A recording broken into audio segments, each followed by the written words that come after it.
الحمد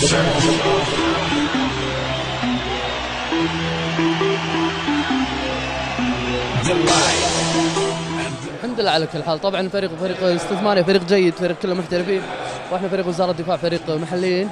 الحمد لله هم داشين فرصتين يلعبون على التعادل وعلى الفوز. الحمد لله ما وفقنا، بس الحمد لله مشاركتنا هذه الحمد لله قدرنا نقدم بصمة دورة الرابطة.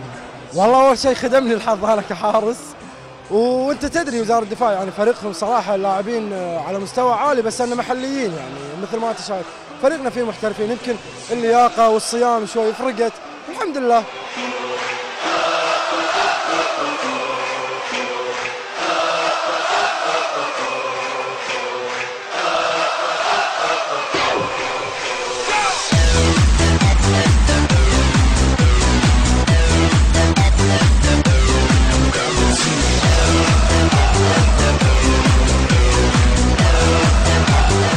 انت داش الملعب لازم تفوز، يعني هاي شيء طبيعي، والحمد لله سجلنا 3 وفزنا بالمباراة.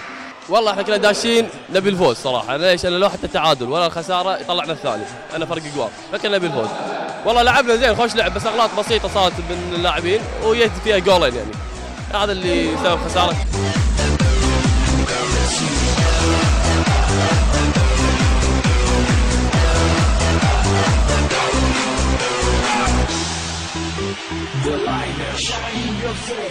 ضغطوا الشباب الحمد لله، لعبة مرتدة والحمد لله فزنا. إلى أن بدلوا ودخلوا وطلعوا الحارس ودخلوا لاعب بداله الحمد لله.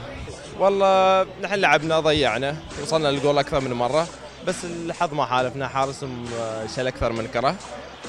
تعرف بعد هالكرة إذا تضيع بعد يدش عليك جول وخلاص.